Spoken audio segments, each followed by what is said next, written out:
All right. Last Friday, none of you wanted to give BYU a 1 seed. On Monday, all of you did. Not now, though. Today, I aim to see if you guys are going to try to take that back. Brandon Davies is season over because of an honor code violation. And as the team goes forward without their leading rebounder, the question is, where does the tournament committee see them? Should the selection committee consider Davies' suspension and absence when seeding BYU, Plaschke?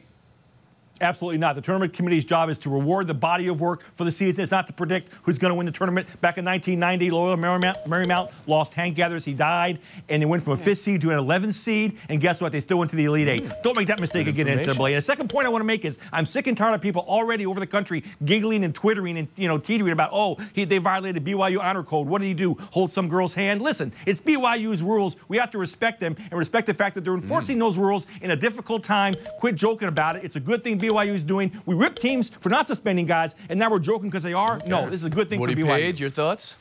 Tony, mute yourself. 2 weeks ago, I said there should be a #1 seed, and the Cougars still should be a #1 seed. And it would be a travesty if they were dropped from #1. Here, the school is doing the right thing. If he violated the honor code at BYU, he deserves to be removed from the team. They could have turned a deaf eye, or deaf ear, I guess, and 2 weeks from now, they could have taken action, and instead they did it right now when they should have done it. And the point is that there's no way the NCAA committee should penalize them for doing the right thing. I'm going to turn a blind eye to your misstatement there and give you an extra point there. Kalishaw, join us. I got to agree. I think they did this to Purdue due to injuries last year, dropped him to a #4. Did it to Cincinnati with Kenyon Martin about 10 years ago when he got hurt. And Plaschke's right. Their job isn't to project what teams are going to be like without a star player. It's to say what these teams have done for 3 months, for 4 months, and let the teams deal with the injury. They may not be, missing that player that much. The player that BYU's losing,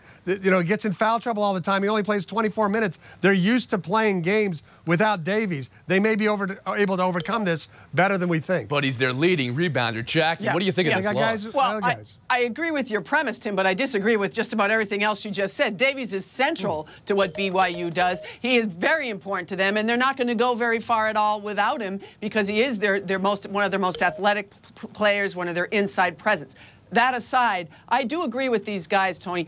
It's not the selection committee's job to say, okay, because they don't have Davies now, we should drop him this many spots. That's not what they're there to do. They're there to set things up based on the information they have. So I think it would be really unfair to penalize BYU too severely because this player won't be there. Plaschke back in. Yeah, I mean, is the committee saying, well, Tennessee didn't have Bruce Pearl for so many games, so we'll judge them on how they did in those games. Those games don't count. No, again, it's not. And you can bet athletic directors in that room think this may happen to their school. I think they should actually, it would send a horrible message to say that a school is doing the right thing and suspending the kid for breaking its rules, and now we're going to do the wrong thing and hurt that team.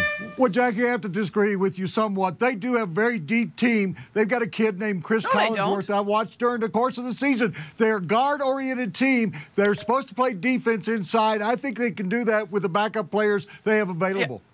A deep team suggests to me you have 8 or 9 players you can count on. They usually go only 6 or 7 deep. That, to me, is not a definition of a deep team. My point is, in college especially, a lot of times teams lose a starter. Players we're not familiar with at all step up, and it doesn't change the team that much. So 2 on this panel, Page and Kalishaw, don't think BYU is done just yet just because they lost to Davies. No, not at all.